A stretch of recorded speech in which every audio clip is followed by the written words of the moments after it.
Assalamualaikum warahmatullahi wabarakatuh. Kaifalukum syabab? Khair. Alhamdulillah alamin, wassalatu wassalamu ala sayyidil mursalin wa ala alihi washabihi ajmain amma ba'd. Insyaallah kita masih melanjutkan dalam kajian pranikah kitab Fikih Ahkamul Usroh. Kita masuk ke bab mahram ya. Ya. Al-bab ar-rabi fi muharramat. Fil muharramat. Ya. Jadi muharram atau mahram. Ya. Mahram itu banyak jenisnya. Ada yang mahram di mana diharamkan selamanya.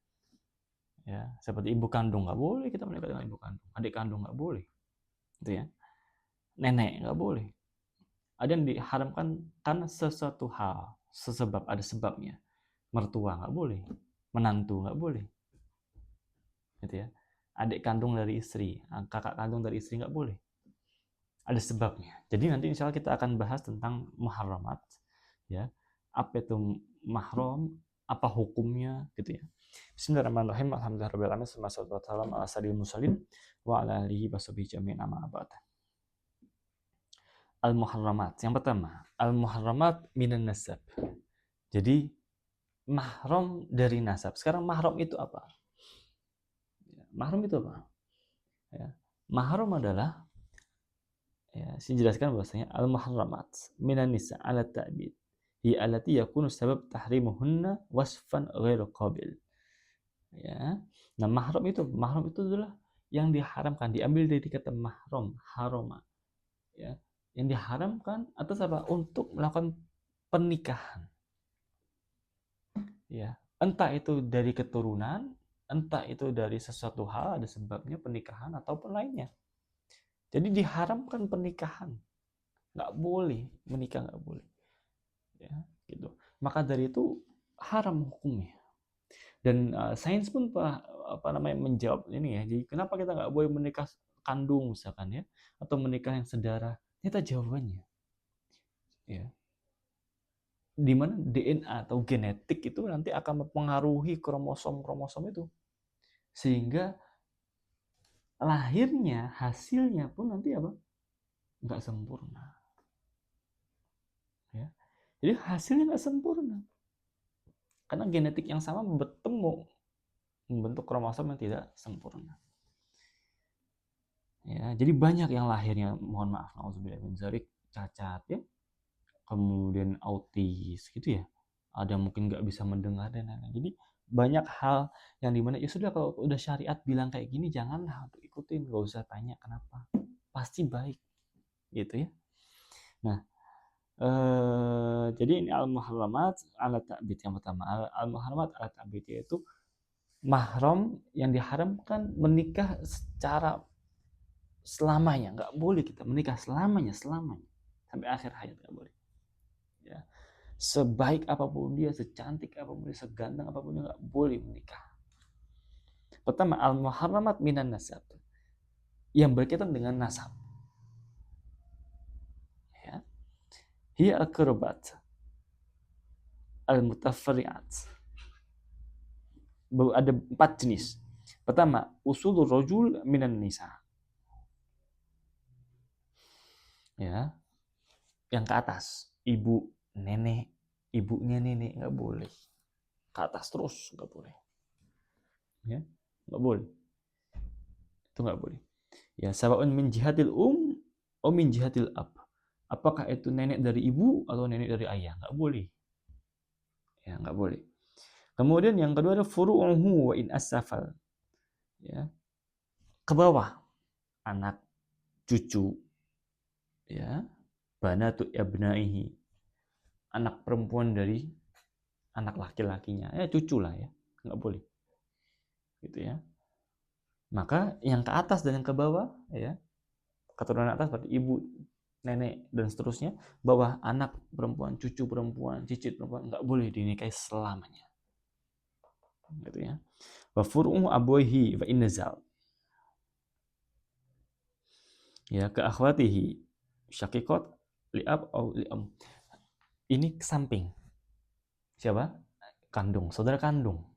Entah itu saudara kandung dari orang tuanya, artinya apa?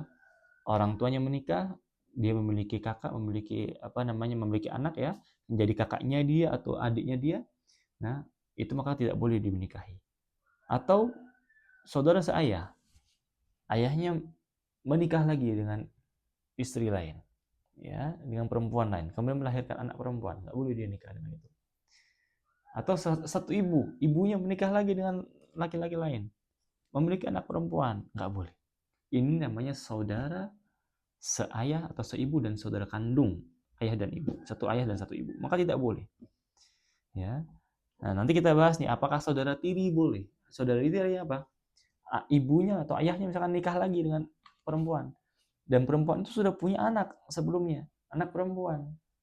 Ya, jadi misalkan bapak ibunya ya bercerai atau mungkin poligami, ayahnya poligami misalkan atau bercerai, ya kemudian nikah lagi dengan perempuan baru. Nah, perempuan baru ini sudah punya anak oleh mantan suaminya, perempuan, ya anak perempuan. Maka apa? Boleh nggak dengan nikah dengan anak saudara tiri? Nanti kita bahas. Ya. Nah, ini saudara yang satu kandung atau ayah dan satu ibu, dan satu ayah atau satu ibu. Jelas, ya. Kemudian furu'ul ajdad wal jaddat, kal ammat wal khalat. Tante, om nggak boleh. Ya. Bikhilat banatihinna. Nah, kalau anak-anaknya nanti kita bahas. Boleh gak dengan sepupu? Ya, itu nanti kita bahas. Ya. Amma wal khalat nggak boleh. Sepupu om, tante nggak boleh. Entah itu dari bapaknya atau dari ibunya, nggak boleh menikah dengan siapa? Dengan om atau tante, nggak boleh. Maka ini takbid. Takbid itu apa? Selamanya nggak boleh. Adapun anak-anak dari omnya atau tantenya maka halal lahun. Boleh. Mahma ba'dal jad awil jaddah alaitafarra'na minhum. Boleh menikah dengan sepupu, anak dari paman, anak dari tante, boleh. Ya. Nah, kemudian ada ayat di sini. Itu surat Nisa ayat 23. Khurimat 'alaikum ummahatukum wa banatukum wa akhwatukum wa ammatukum wa khalatukum wa banatul akhi wa banatul ukht. Diharamkan bagi kalian untuk menikah. Siapa saja? Ummahatukum, ibu dan nenek dan nenek. Ya. Begitu juga bapak ya. Kemudian banatukum, bawah. Anak perempuan, cucu perempuan, cicit perempuan. Wa akhwatukum, saudara kandung, saudara seibu dan saudara seayah. Wa ammatukum, paman-paman, entah itu dari kakek maupun nenek. Ya. Kemudian entah itu dari bapak atau ibu gitu ya. Wa khalatukum, ya, sama. Ya. Wa banatul akhi. Banatul akhi artinya keponakan, anaknya dari saudara laki-laki. Misalkan kamu punya kakak kamu sudah menikah. Nah, anak dari kakak kamu itu nggak boleh kamu nikahi. Babanatul ukht, ya. Itu jadi ada beberapa hal yang diharamkan di sini. Ini artinya karena apa? Karena darah, nasab, gitu ya. Nah, kemudian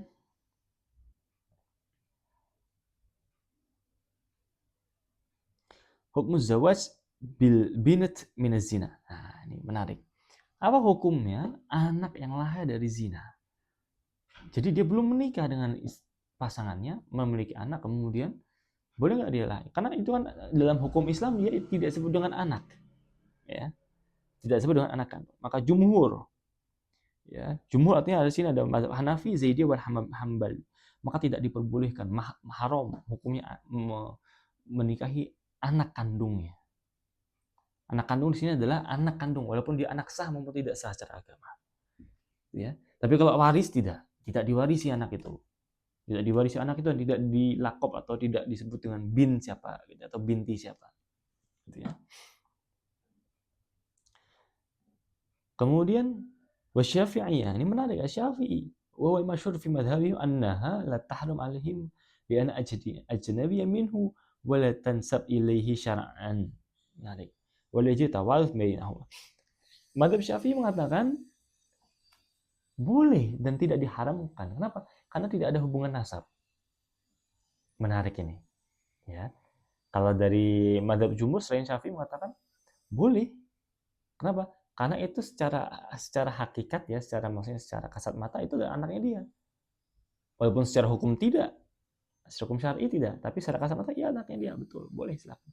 Tapi secara Syafi'i enggak, diambil dari segi hukum. Mazhab jumhur mengatakan hurimat alaikum ummahatukum wa banatukum. Maka ini secara hakikat boleh apa tidak boleh, haram. Gitu ya, haram. Tapi ya Syafi'i mengatakan hurimat di sini artinya yang diharamkan secara ibu jelas ya, nggak mungkin dia ini ya. Kalau anak maka harus hukumnya secara sah dia anaknya dia gitu ya. Nah, kemudian wayabdu an raji fi hadhihi al-mas'alah annahu law tahaqqaqa bi anna bintuhu la tahillahu ya wa hiya muharram, maka ar-raji yang lebih kuat dari pendapat ini adalah pendapat dari mazhab jumhur. Tiga mazhab yaitu Hanafi, Zaidiyah dan Hambali mengatakan haram secara mutlak. Yang disebut dengan anak, entah itu dia secara sah maupun secara zina, maka haram hukumnya dinikahi, gitu ya. Dinikahi, haram hukumnya. Kemudian yang kedua, al-muharramat bil musaharah. Ya, yang ini ada sebabnya nih. Sebabnya karena pernikahan. Pertama, usul zaujah, ibunya istri, neneknya istri nggak boleh. Ibunya, bapaknya suami, kakeknya suami nggak boleh. Ya, nggak boleh. Setelah dia menikah, misalkan, kemudian dia cerai, kemudian nikah dengan ibunya nggak boleh. Ada nggak terjadi nggak ini? Terjadi. Ya.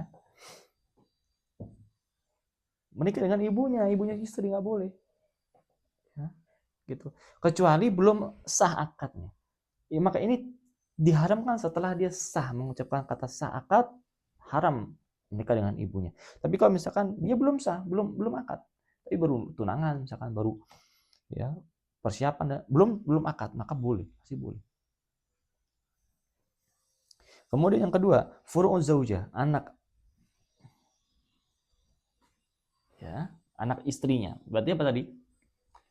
Menikah dengan anak tiri nggak boleh. Anak tiri nggak boleh. Ya. Kemudian halailul abna.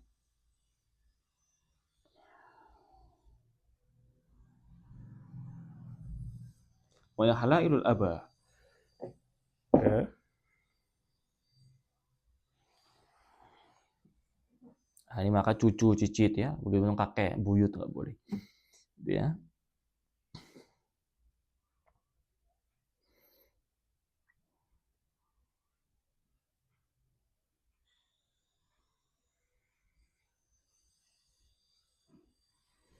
Jadi ada 4 ya. Pertama berkaitan dengan siapa? Berkaitan dengan istri. Orang tuanya istri, kakek neneknya istri nggak boleh dinikahi. Anaknya istri, anak tiri juga tidak boleh dinikahi. Seperti itu.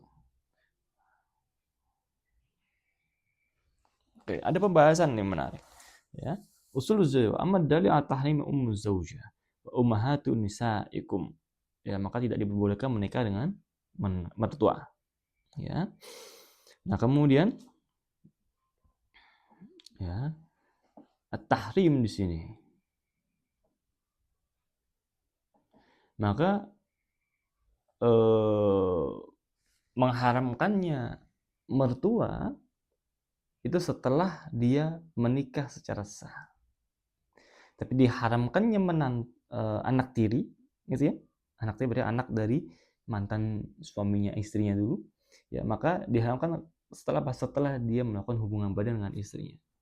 Tapi kalau dia sudah akad, tapi dia belum melakukan hubungan badan, kemudian dia cerai. Kemudian setelah cerai dia menikah dengan anaknya atau anak tirinya. Boleh. Boleh. Ya. Kenapa? Tahrim ya, zaujah itu diakibatkan karena akad yang sah. Adapun tahrim atau diharamkannya anak tiri diharamkan karena apa? Karena hubungan badan yang sah.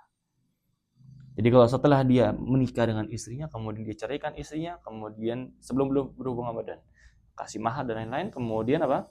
Dia menikahi anak tirinya, maka diperbolehkan. Ya, gitu. La adamil ihtijaj. Kenapa? Karena tidak ada dalil yang memerintahkan secara langsung. Maka para ulama memikirkan, oh berarti kiasnya, korelasinya adalah adanya apa? Adanya nasab antara anak dan ibunya. Nasab itu ya dihasilkan karena adanya hubungan badan. Ya, ada hubungan badan dan akad. Nah, kalau ke atas furu maka dari akadnya. Tapi kalau yang ke bawah berarti dari hubungan badan. Seperti itu. Ya.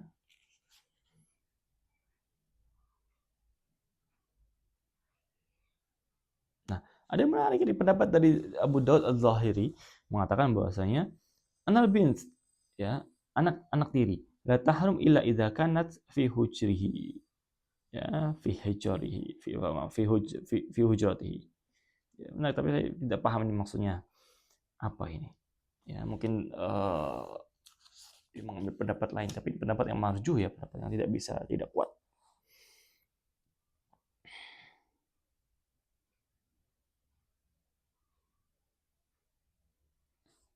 Nah, sekarang ya, kemudian setelah itu ada zaujatul ab. Ya, zaujatul ab. Maka tidak boleh juga menikah dengan ibu tiri. Ya, zaujatul ab. Tadi yang pertama siapa? Mertua. Yang kedua anak tiri. Yang ketiga ibu tiri. Bapaknya nikah lagi, nggak boleh dia nikah lagi dengan ibu. Walaupun setelah itu bapaknya cerai. Bapaknya menikah lagi. Kemudian setelah dia menikah lagi, dia ceraikan itu. Kemudian setelah itu anaknya mau nikah sama mantan istri bapaknya, nggak boleh. Untuk ibu tirinya. Ya, gitu. Kemudian halilatul ibn, menantu, nggak boleh. Ya, ini juga letak bid. Ya, letak bid. Jadi tidak boleh menikah dengan menantu. Walaupun misalkan sudah cerai dengan anaknya. Anaknya sudah cerai, tidak punya anak misalkan, ya, tidak punya keturunan, ya nggak boleh menikah dengan menantunya. Ini alat takbid selamanya. Maka yang pertama tadi dari nasab, yang kedua dari musaharah atau dari perkawinan. Yang dari nasab siapa saja? Ibu atau nenek dan seterusnya. Atau bapak dan kakek seterusnya. Yang kedua, anak cucu dan seterusnya. Yang ketiga, saudara kandung, seayah seibu, seayah saja atau seibu saja. Yang keempat, paman atau tante, om dan tante. Ini, empat ini saja nggak boleh. Temannya musaharah juga empat. Siapa? Mertua, anak tiri, siapa? Ibu tiri atau bapak tiri. Yang terakhir adalah menantu. Mertua, menantu, anak tiri, ibu tiri atau bapak tiri. Selesai. Mudah ini, ya. Gitu. Kemudian kita lanjut ya. Hal yasbutu tahrim bil musar bil wata' bi syubha am bi au bi haram mahad. Ya. Nah, ini menarik. Ya, jadi pembahasan menarik sekali. Hal yasbutu tahrim bil musaharah bil wata' ya. Bi syubhatin au bi haram mahad. Ya. Kalau misalkan dia nggak tahu kalau ternyata yang dia gauli itu adalah anaknya misalkan, itu anak tirinya. Mirip sekali dengan ibunya. Nggak tahu yang dia gauli adalah anak tirinya. Maka gimana? Ya. Fa'inat tahrim ya bima yajri, maka tetap diharamkan. Gitu ya, tetap diharamkan. Amma idza kana wata' bi haram mahad bahwa zina fayathbut tahrim bihi amla. Nah, kalau misalkan ternyata al-musaharahnya itu bil zina, ya, maka tetap apa? Tetap yasbut tahrim bil wata' min zina. Ya. Jadi walaupun dia pernikahannya atau pelangsungan dengan zina tetap diharamkan. Ya. Kemudian yang ketiga adalah muharamat bil radha. Ya, diharamkan karena sepersusuan. Si anak, si bayi disusukan oleh ibu A. Nah, itu nanti si bayi itu diharamkan juga oleh siapa saja nih? Nih, yang pertama, ya, ummu radhi' wa jaddatuhu, maka ibu sepersusuannya, ya si ibu A ataupun ya ibunya si ibu A itu, ya, maka diharamkan. Yang kedua, ya, yang kedua adalah al-bint min ar-radha'ah wal ikhwat min ar-radha'ah. Ya, al-binat min ar-radha'ah wal ikhwat wal akhwat min ar-radha'ah wal ammat wal khalat min ar-radha'ah. Sama dengan sebelumnya ya. Jadi radha'ah ini 8 hal yang tadi itu sekarang sama dipindah ke sini sepersusuan. Ibu dari sepersusuannya, anak-anak dari ibu sepersusuannya, saudara-saudara ibunya sepersusuannya, ya. Sama halnya. Gitu ya. Jadi radha'ah atau sepersusuan ini memperluas ya, mahram. Jadi dia makin sulit tuh cari jodoh. Karena apa? Makin luas yang nggak boleh. Makin banyak yang nggak boleh. Seperti itu. Ya. Nah, kemudian maka disyaratkan dalam tahap radha'ah sepersusuan ini harus ada persyaratnya. Nggak boleh kalau misalnya cuma sekali dua kali susu selesai. Oh berarti dia sudah diharamkan secara sepersusuan, tidak. Tapi ada syarat yang pertama, ya, maka dipersusukan lebih dari 5 kali, 5 waktu sepersusuan. Ya. Dan ya itu harus sepersusuan yang dimana dia sampai kenyang. Artinya apa? Yang sudah kalau misalnya dia nangis, tidak nangis lagi. Bukan cuma sekedar ngecap selesai, enggak. Ya, 5 kali dan itu harus sampai kenyang. Gitu. Dan ada jeda waktu. Jeda waktunya misalkan dia nyusu hari ini jam 12, habis itu nanti jam 6, terus besoknya jam 9, jam 3 sore, gitu ya. Jadi dia jeda waktu. Maka itu boleh. Tapi kalau misalnya satu waktu, tapi dia pisah-pisah, copot, pasang 5 kali, copot lagi 5 kali, itu enggak. Ya, jadi ada jeda waktunya. Kalau dia satu waktu, maka tidak. Ya, dan itu harus sampai kenyang. Kalau dia tidak sampai kenyang, artinya pertanyaan dia sampai tidur atau mungkin tidak berhenti dari nangisnya gitu ya. Nah, maka tidak disebut dengan sepersusuan. Mungkin kita cukupkan sekian ya. Nah, mungkin ada lagi mungkin ya.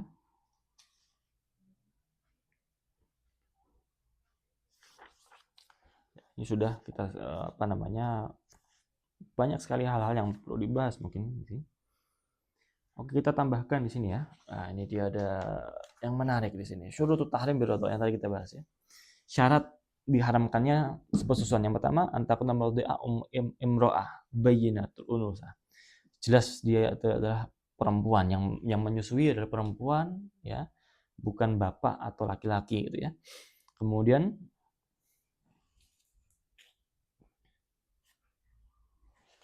ya, yang kedua adalah la yasdir fil labanil mar'ah bitariq al-intisas. Maka tidak disyaratkan harus menyusu langsung ya. Nah, gitu. Boleh dia diperas ya, diperah kemudian dikasih susunya boleh. Dalam madzhab Syafi'i. Ya, dalam madzhab Syafi'i. Wa alaihil jumhur. Itu ya. Kemudian berbeda dengan Abu Daud Az-Zuhri mengatakan harus langsung, nggak boleh diperah, nggak boleh, harus langsung. Kalau diperah maka tidak disebut dengan sepersusuan. Yang ketiga adalah yastaritu fil laban alladhi yujab tahrim ala yakhtalif bi ghairihi khultan. Maka tidak dicampur dengan susu lainnya, formula ataupun lainnya. Kemudian ya dilakukan pada saat kecil, fusigor, ya dilakukan pada saat kecil.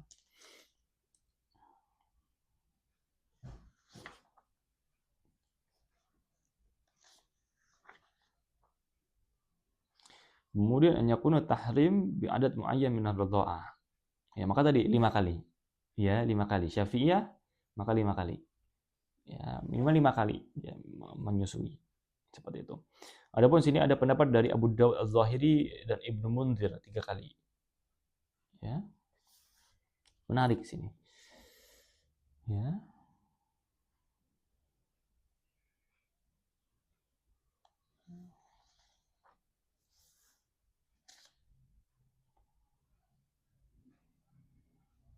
Ya. Jadi itu tadi ada 4 syarat ya. Yang pertama tadi apa? Harus pasti perempuan yang menyusui. Yang kedua, tidak dicampur dengan susu lainnya, susu formula atau apapun lainnya. Jadi murni benar-benar susu ibu dari pesusuan yang masuk. Ya, kemudian yang ketiga dilaksanakan pada waktu kecil. Kalau sudah besar, tidak. Ya. Yang keempat, ya apa? Minimal 5 kali pesusuan. Itu harus dijeda, nggak boleh satu waktu 5 kali itu nggak boleh. Gitu ya. Dan harus sampai kenyang. Gitu. Nah, ini adalah syarat dari bagaimana anak itu disebut dengan anak sepersusuan seperti itu. Kita cukupkan sekian kafatul majlis. Subhanakallah wa bihamdika asyhadu an la ilaha illa anta nastaghfiruka wa natubu ilaik. Wassalamualaikum warahmatullahi wabarakatuh.